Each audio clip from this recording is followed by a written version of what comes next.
नमस्कार, मी डॉक्टर कविता राणे. लक्षवेधीमध्ये आपल्या सर्वांचं स्वागत. शिवसेना उबाठाचे 6 खासदार फुटले आणि पक्ष चांगलाच खवळलाय. शिंदेंच्या ऑपरेशनला उत्तर म्हणून आम्ही ऑपरेशन तुडवा राबवणार आहोत असं संजय राऊत म्हणाले. पाहूयात याच संदर्भातला हा रिपोर्ट.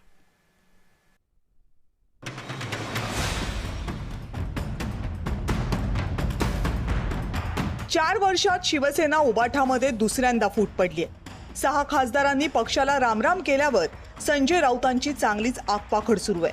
त्यांच्या ऑपरेशन नंतर आम्ही ऑपरेशन तुडवा सुरू केलंय असा इशारा राऊतांनी दिलाय.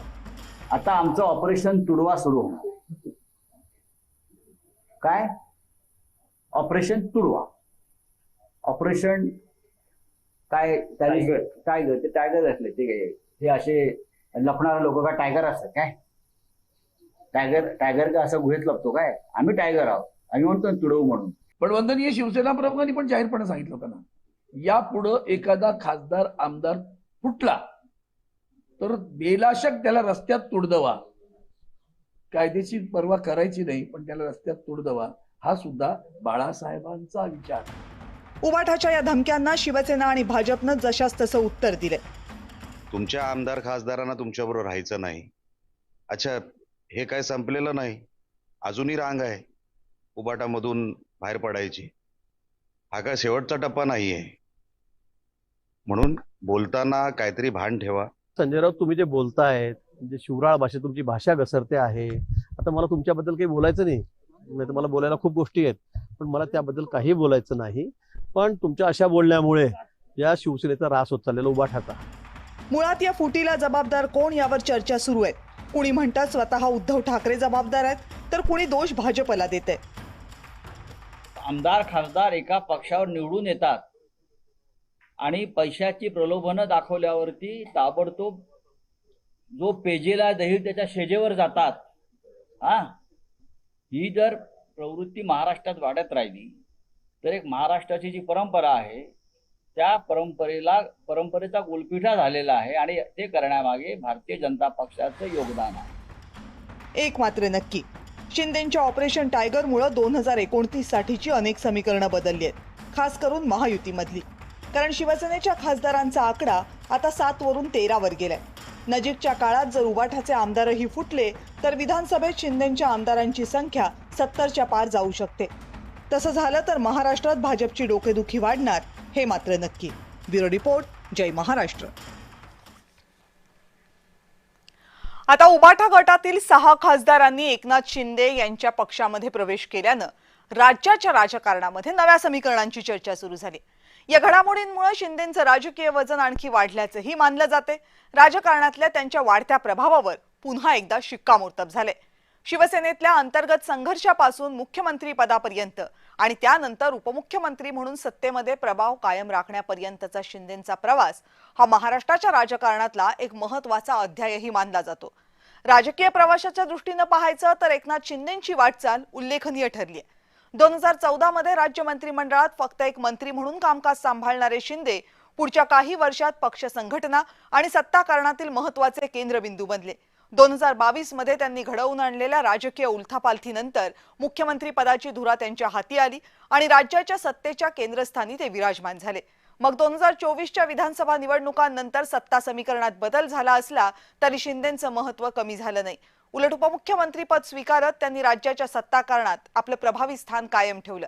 आता उबाठा गटातील 6 खासदार त्यांच्या नेतृत्वाखाली आल्यानं शिंदेंच्या राजकीय ताकदीत आणखी भर पडल्याची चर्चा राजकीय वर्तुळात रंगली. आता एकनाथ शिंदेंना मिळणारं हे यश म्हणजे योगायोग नाहीये. त्यांच्यामध्ये अनेक असे गुण आहेत ज्यामुळे ते इतक्या निर्दयी राजकारणामध्ये यशस्वीरित्या टिकून आहेत. शिंदेंचा महत्त्वाचा गुण म्हणजे त्यांच्या तळागाळात असलेला संपर्क. सामान्य कार्यकर्त्यापासून राजकीय प्रवास सुरू केल्यामुळे शेवटच्या कार्यकर्त्यांपर्यंत एकनाथ शिंदे यांचा संपर्क आहे. त्यांचं संघटन कौशल्य चांगलं आहे. कार्यकर्ते आणि लोकप्रतिनिधींना एकत्र ठेवण्याची एकनाथ शिंदेंची क्षमता वाखाणण्याजोगी आहे.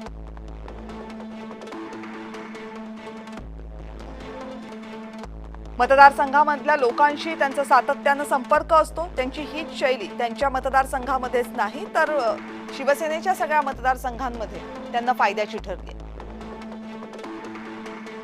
कठीण राजकीय परिस्थितीमध्ये धाडसी निर्णय घेण्याची त्यांची तयारी असते आणि हीच निर्णय क्षमता एकनाथ शिंदे यांच्या राजकीय यशाचं मोठी कारण ठरले.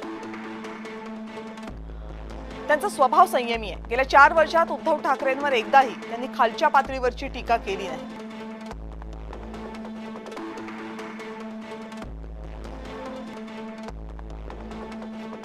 संयमी आहे स्वभाव. सार्वजनिक आयुष्यात कधीही वादग्रस्त विधानं ते करत नाही.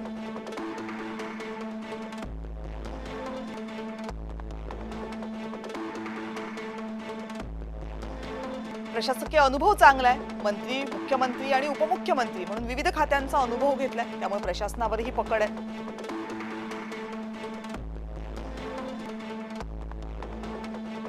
प्रतिमा स्वच्छ आहे. भ्रष्टाचार किंवा गैरवर्तनाचे आरोप फारसे नाहीयेत.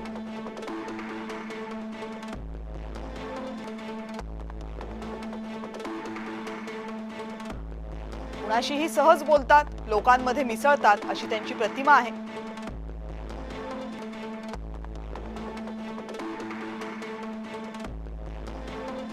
व्यवस्थापन कौशल्य चांगलं आहे. विविध पक्ष आणि नेत्यांशी संवाद साधत असतात. राजकीय समीकरणात जुळवून घेण्याची क्षमता त्यांची चांगली आहे.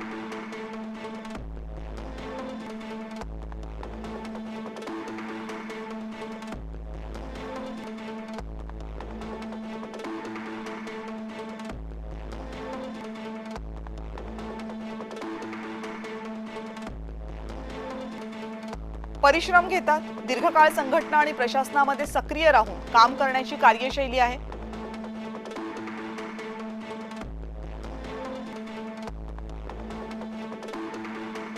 पहाटे 3 ते 4 वाजेपर्यंत एकनाथ शिंदे काम करत असतात. ही त्यांची जुनी स्टाईल आहे, जी ते अजूनही कायम पाळतात आणि त्याचं फार अप्रूप आहे राजकीय वर्तुळामध्ये सुद्धा आणि सर्वसामान्यांना सुद्धा.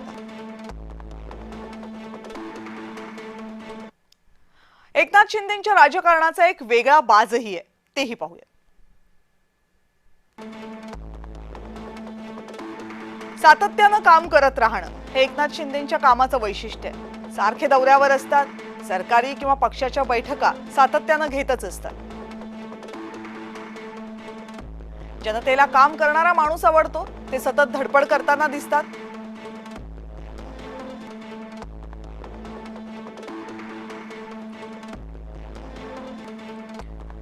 सभ्यतेच्या मर्यादा कधी ओलांडत नाही. संजय राऊतांनी अनेकदा अपशब्द वापरले, पण एकनाथ शिंदेंनी शब्दांच्या बाबतीत पातळी कधी सोडली नाही. ठाकरेंबद्दल ते अपशब्द वापरत नाहीत.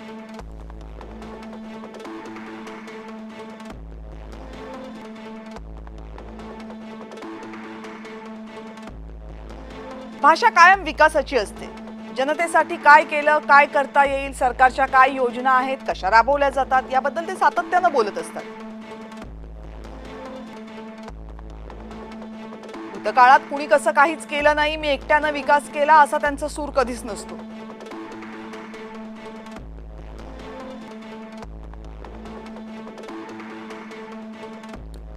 एकनाथ शिंदे हे नेहमी सर्वसामान्य मराठी माणसाची भाषा बोलतात. त्यामुळेही अनेकांना ते आपलेसे वाटतात.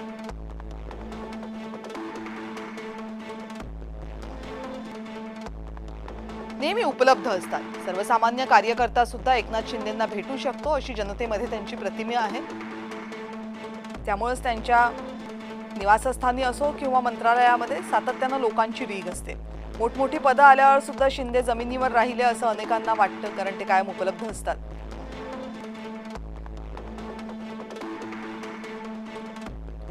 राजकीय चातुर्य आहे. महाविकास आघाडीमधून बाहेर पडल्यावर सुद्धा शरद पवारांशी उत्तम संबंध आहेत.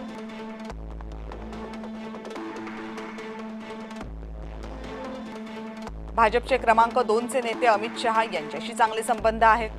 सातत्यानं त्यांचे दिल्ली दौरे होत असतात, जे वेगवेगळ्या कारणानं चर्चेत असतात, पण त्यातून अमित शहांशी असलेले त्यांचे चांगले संबंध कायमच अधोरेखित होतात.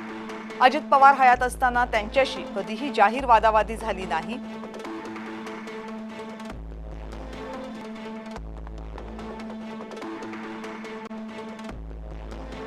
उभाटाचे अनेक नेते सातत्यानं शिवसेनेत येत असतात, पण याच्या अगोदर गाजावाजा शिंदे कधीच करत नाहीत.